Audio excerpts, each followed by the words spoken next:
Coucou, shalom, je suis la sœur Sheila. Je viens parler à tous mes abonnés de YouTube et ceux qui ne sont pas aussi abonnés, afin de leur parler de quelque chose de nouveau pour certains et ancien pour d'autres. Je suis chrétienne depuis 2010 et il fut un temps où je servais le Seigneur avec force et énergie. Et fut un temps aussi où je suis tombée. La Bible dit que tout ce qui nous arrive concourt au bien de celui qui aime l'Éternel. Et aujourd'hui, je bénis le Seigneur que chaque jour, il me donne la force de me relever. Alors, je viens dire à mes abonnés que notamment, à partir d'aujourd'hui, mes messages concernera Jésus-Christ de Nazareth, Dieu, le Saint-Esprit et le royaume et la vie éternelle. La Bible dit que Dieu a dit à Josué, je vais lire le passage dans Josué 1, verset 6. Il dit à Josué, fortifie-toi et prends courage, car c'est toi qui mettras ce peuple en possession du pays que j'ai juré à leurs pères de leur donner. Il redit encore, fortifie-toi seulement et aie bon courage, en agissant fidèlement selon toute la loi de Moïse, mon serviteur, t'a prescrite. Ne te détourne ni à droite ni à gauche, afin de réussir dans tout ce que tu entreprendras. Que ce livre de la loi ne s'éloigne point de ta bouche, médite le jour et nuit pour agir fidèlement selon ce qui est écrit. Car c'est alors que tu auras du succès dans tes entreprises, c'est alors que tu réussiras. Il dit encore dans le verset 9, ne t'ai-je pas donné cet ordre, fortifie-toi et prends courage. La Bible dit que Dieu parla à Josué. Il dit à Josué, je te dis, fortifie-toi et prends courage. Je viens dire à quelqu'un qui était tombé comme moi que ce matin, cet après-midi, ce soir, je ne sais pas quand est-ce que tu vas suivre cette vidéo, pour te dire que aujourd'hui Dieu te dit, prends courage et fortifie-toi. La Bible dit qu'avant que nous ne puissions être formés dans le ventre de notre maman, Dieu nous connaissait déjà. Il a dit cela à Jérémie. Et moi, je te dis cela parce que je suis un canal vivant de Dieu, un témoignage vivant de Dieu. J'ai fait des trucs très sales dont je ne peux être fière. Mais aujourd'hui, par la grâce de Dieu, Dieu me redonne la force de me relever. Dieu me fortifie aujourd'hui. Dieu, par son Saint-Esprit et par la parole que je médite, par la parole que j'écoute, chaque jour, je vois renaître mon premier amour vers le Seigneur. Alors je viens te dire, ne te décourage pas, ne regarde pas ta situation. Si tu es tombé, relève-toi, car Dieu te dit au canal de ma bouche qu'il vient te dire, fortifie-toi et prends courage. Et alors tous mes auditeurs, tous mes abonnés, je viens vous dire, je bénis le Seigneur de vous avoir sur ma page. Je bénis le Seigneur aujourd'hui parce que certains écouteront ce message. Et je bénis le Seigneur pour les messages à venir. Je prie que le Saint-Esprit m'inspire chaque jour. Je prie que le Saint-Esprit m'aide dans mes faiblesses et mes manquements. Je prie que le Saint-Esprit fasse de moi un canal pour certains. Je prie que le Saint-Esprit, au travers de ma voix, guérit, délivre, bénit quelqu'un. Je prie que le Saint-Esprit, au travers de ma voix, guérit un cœur.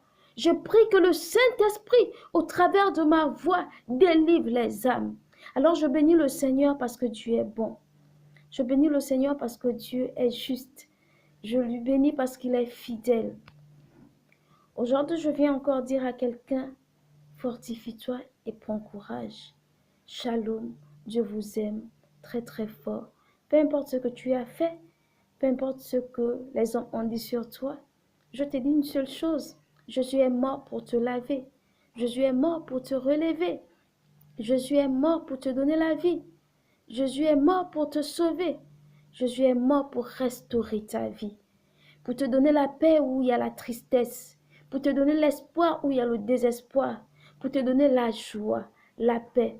La Bible dit que c'est alors que l'Éternel, Dieu, est en joie, c'est alors que nous sommes forts. Alors, si tu veux expérimenter la force de Dieu en toi, c'est très simple. Il suffit pour un chrétien tombé de se relever et continuer la marche avec Dieu, même en tâtonnant. Et pour celui qui n'a pas encore donné sa vie à Christ, il est temps pour lui de donner sa vie à Jésus. La Bible dit, dans le livre de Jean 3,16, je veux lire ce passage, afin que certains comprennent combien de fois Dieu nous aime énormément, afin que certains comprennent l'amour de Dieu, combien de fois Dieu a sacrifié tout ce qu'il avait de cher, afin de nous donner la vie. Il dit dans le livre de Jean 3, verset 16, « Car Dieu a tant aimé le monde qu'il a donné son Fils unique, afin que quiconque croise en lui ne périsse point, mais qu'il ait la vie éternelle. » La Bible dit que Dieu a tant aimé le monde. Lorsqu'on parle du monde ici, en réalité, on parle de l'être humain. Dieu a tant aimé l'être humain qu'il a donné son Fils unique. Lorsqu'on parle d'amour ici, on dit « il a tant aimé ». Alors Dieu nous a aimés d'un amour infini, d'un amour qui ne peut s'exprimer, d'un amour qui ne peut s'écrire, d'un amour qui ne peut se démontrer. L'amour que Dieu a démontré pour nous en donnant Jésus-Christ de Nazareth en sacrifice, la Bible dit que rien ne peut décrire, rien ne peut définir cet amour. C'est un amour infini. Alors la Bible dit que il t'a tant aimé, malgré le péché que tu as fait, malgré l'abomination que tu as faite, malgré tout ce que nous avons fait, y compris moi. La Bible dit que Dieu nous a tant aimés, qu'il a donné Jésus-Christ en sacrifice, afin que nous soyons sauvés. Est-ce que nous réalisons aujourd'hui le sacrifice que Dieu a fait? Il a donné ce que nous avons de plus cher, afin que toi et moi nous soyons sauvés. Imagine que tu portes un enfant 9 mois, et à la fin on te demande de sacrifier cet enfant. Est-ce que seras-tu capable? Je ne crois pas. Imagine qu'un père qui a de l'amour pour son enfant, on lui demande à la fin de donner son enfant en sacrifice. Je ne crois pas. Puisque la Bible dit, même nous qui sommes mauvais, nous savons donner de bonnes choses pour nos enfants. Combien de fois Dieu? C'est une preuve que, en tant qu'humains, malgré le cœur sadique que nous avons, nous ne pouvons pas sacrifier nos enfants. Mais Dieu a fait ça pour son Fils unique. Alors je t'interpelle en te disant, peu importe ce que tu as fait dans le noir, peu importe le nombre de crimes, même si tu étais prostituée, même si tu as été pédé, même si tu as fétiché, même si tu as tué, même si tu as bu le sang, même si tu as été dans la franc-maçonnerie, la rose-croix, la sorcellerie, les pratiques occultes, moi je te dis aujourd'hui, Jésus ne te condamne pas. Il est venu pour te sauver, il est venu pour te donner la vie, il est venu pour te restaurer, il est venu pour te laver, pour te blanchir. La Bible dit dans le livre de Jean 1, à partir du verset 12, « Mais à tous ceux qui l'ont reçu, à ceux qui croient en son nom, elle a donné le pouvoir de devenir enfants de Dieu, lesquels sont nés non du sang, ni de la volonté de la chair, ni de la volonté de l'homme, mais de Dieu. » La Bible dit que à tous ceux qui ont reçu la parole, Dieu les donne le pouvoir de devenir enfants de Dieu. Parce que Dieu se fait, Dieu parle au travers de sa parole. Dieu c'est la parole, Jésus c'est la parole. La Bible te dit à tous ceux qui l'ont reçu. Donc aujourd'hui, si tu reçois Jésus-Christ de Nazareth comme l'unique sauveur de ta vie, la Bible dit que tu deviens enfant de Dieu. On devient enfant de Dieu lorsqu'on accepte Jésus-Christ dans notre vie comme l'unique sauveur, l'unique rédempteur de notre vie. La Bible dit que c'est alors que nous devenons enfants de Dieu. Il dit, pas parce que nous sommes nés de la chair, ni de la volonté de Dieu, mais de la volonté de Dieu. Ni de la volonté de l'homme, excusez-moi, mais de la volonté de Dieu. Nous devenons enfants de Dieu parce que nous avons cru en sa parole en acceptant Jésus-Christ de Nazareth. La Bible dit dans Jean 1:1, au commencement était la parole et la parole était avec Dieu et la parole était Dieu. Le moyen par lequel on peut voir Dieu au travers de son Fils Jésus-Christ, il y a une seule chose qui est la Bible. La Bible dit que Dieu renouvelle notre intelligence. Dans le livre de Jean, Romains 12, verset 2, il dit que notre intelligence est obscurcie. En fait, sans le Seigneur, nous ne pouvons rien voir. Nous pouvons lire la Bible et pas la comprendre. Nous pouvons aller à l'église, prier et rien comprendre. Mais lorsque Dieu renouvelle notre intelligence, la Bible dit que nous comprenons les choses spirituelles facilement. Alors moi, je t'invite à donner ta vie à Dieu. Il ne te condamne pas, au contraire, il t'aime énormément. Il peut te restaurer, il peut te guérir, il peut te blanchir. Là où les hommes ont dit que c'est fini, Dieu te dit, il veut commencer avec toi. Je viens dire à un chrétien qui était tombé que par le canal de ma bouche, Dieu te dit, fortifie-toi et prends courage. Car il y a des âmes qui t'attendent dehors. Dieu a besoin de toi afin de servir pour son œuvre.